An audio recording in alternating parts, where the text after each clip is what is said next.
اللہ اللہ اللہ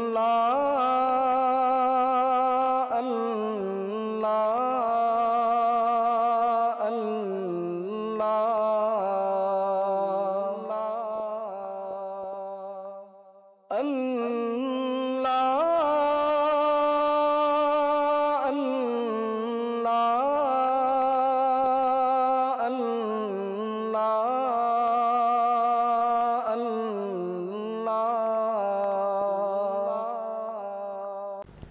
ناظرین گرامی، السلام علیکم ورحمۃ اللہ وبرکاتہ۔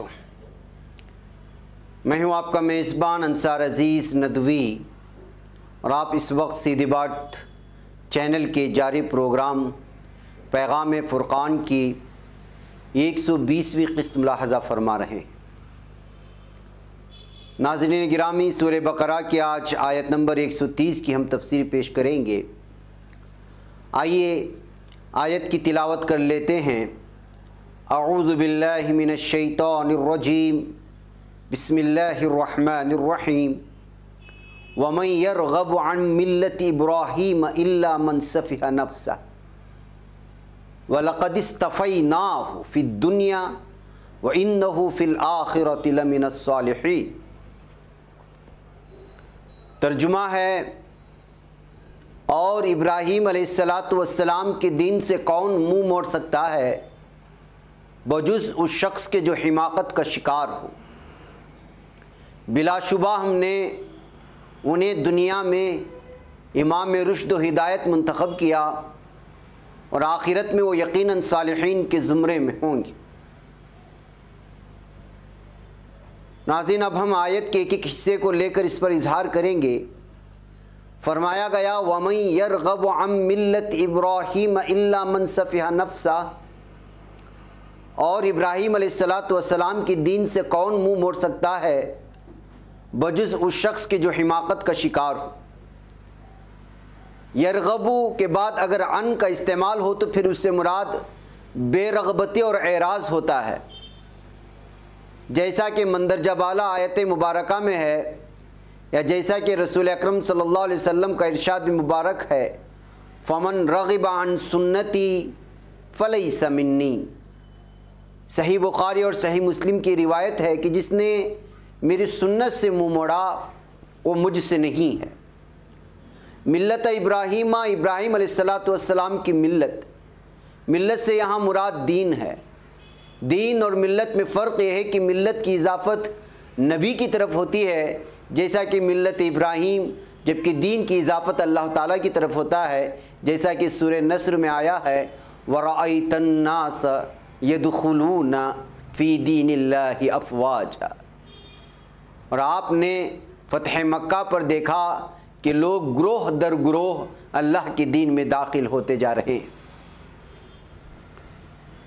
ناظرین، جب کوئی نبی احکام الہی کو اپنے متبعین میں جاری و ساری کر دیتا ہے تو وہ نظام ملت کہلاتا ہے، گویا ملت کی اصل دین ہی ہوتی ہے، جیسا کہ سورہ حج میں آیت 78 میں ارشاد ہوتا ہے ملت ابیکم ابراہیم هو سماکم المسلمین من قبل وفی ھذا۔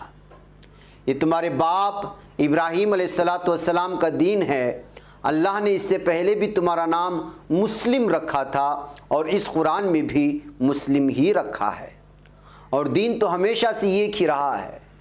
ان الدین عند اللہ الاسلام، دین تو اللہ کے نزدیک ہمیشہ اسلام ہی رہا۔ اس آیت مبارکہ سے معلوم ہوا کہ یہودیت یا نصرانیت، ہندومت یا بدھمت وغیرہ یہ خود ساختہ ہیں۔ اللہ نے زندگی گزارنے کا انسانوں کو جو نظام دیا ہے وہ شروع دن سے، یعنی سیدنا آدم علیہ السلام سے ایک ہی ہے، اور وہ اسلام ہے، اور خاتم النبیین محمد مصطفیٰ صلی اللہ علیہ وسلم پر اس دین کو ہر طرح سے مکمل کر دیا گیا۔ سورہ مائدہ کی 3 آیت میں ارشاد ہوتا ہے الیوم اکملت لکم دینکم واتممت علیکم نعمتی ورضیت لکم الاسلام دینا۔ آج میں نے تمہارے لیے تمہارا دین مکمل کر دیا اور تم پر اپنی نعمت پوری کر دی اور تمہارے لیے بحیثیت دین اسلام کو پسند کیا۔ تو اس پاکیزہ پسندیدہ صاف ستھرے اور شفاف دستور زندگی سے بھلا کون منہ موڑ سکتا ہے؟ الا من سفہ نفسہ، سوائے اس کے جس نے اپنے آپ کو احمق بنا لیا ہو۔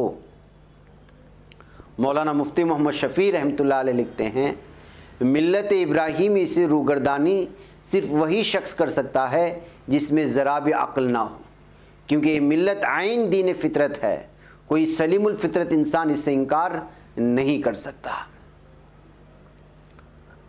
ناظرین گرامی، آگے فرمایا گیا وَلَقَدِ اسْتَفَيْنَاهُ فِي الدُّنْيَا، اور البتہ در حقیقت ہم نے چن لیا ان کو دنیا میں۔ اللہ رب العزت جمع کا صیغہ بطور عزت و تکریم آتا ہے۔ دنیا میں یعنی سیدنا ابراہیم علیہ السلام کو ان کی بے پناہ قربانیوں کی بنا پر اللہ تعالیٰ نے انہیں امام رشد و ہدایت بنایا۔ انی جاعلک للناس اماما، بے شک میں تجھے لوگوں کا امام بنانے والا۔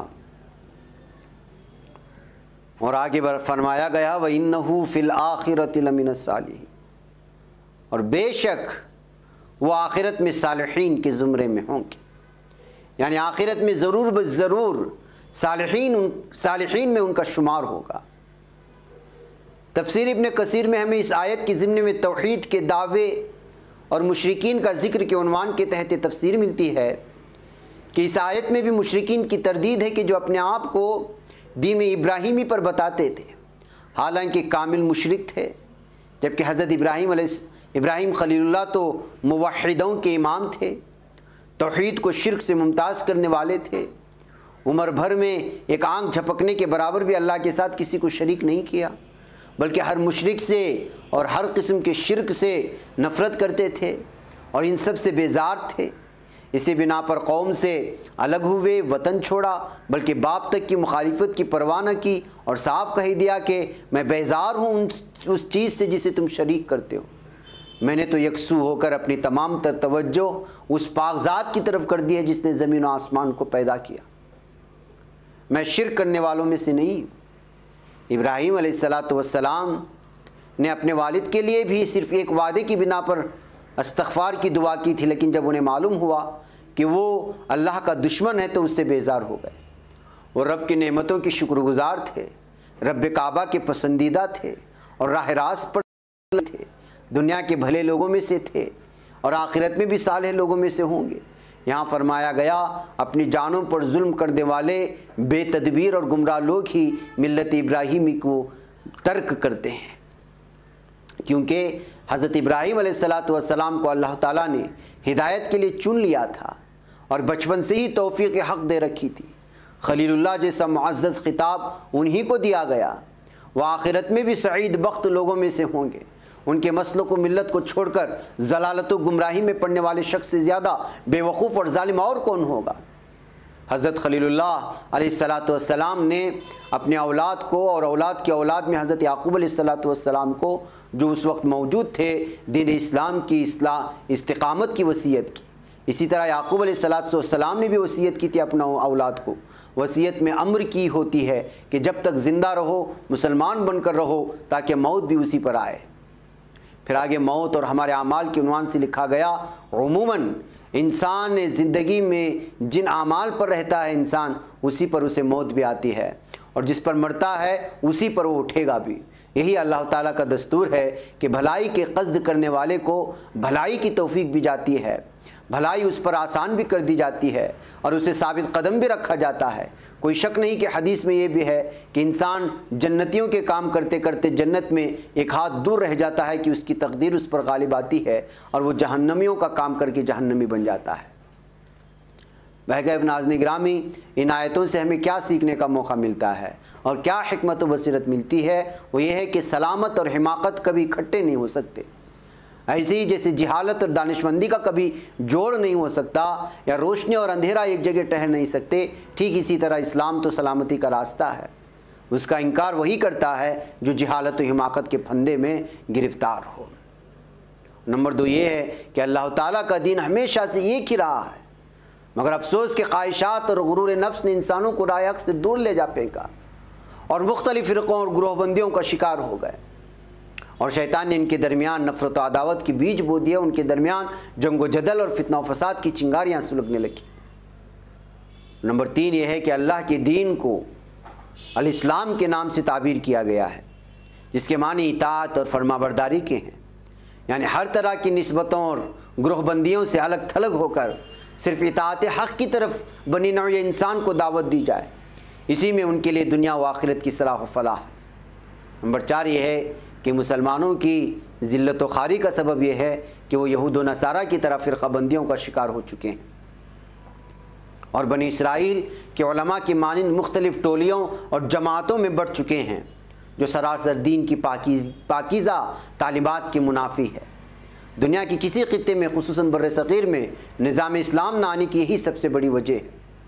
نمبر 5 یہ ہے کہ اگر ہم دنیا میں عزت چاہتے ہیں اور آخرت میں صالحین کے گروہ میں آنا چاہتے ہیں تو ہمیں چاہیے کہ سیدنا ابراہیم علیہ السلام کی طرح مسلم بن کر کے رہیں۔ بقیف ناظرین گرامی، یہاں وقت ہو چلا ہے، ہمیں اجازت دیں، پھر انشاءاللہ اگلے ہفتے اگلے قسط کے ساتھ حاضری ہوگی۔ والسلام علیکم ورحمۃ اللہ وبرکاتہ۔ اللہ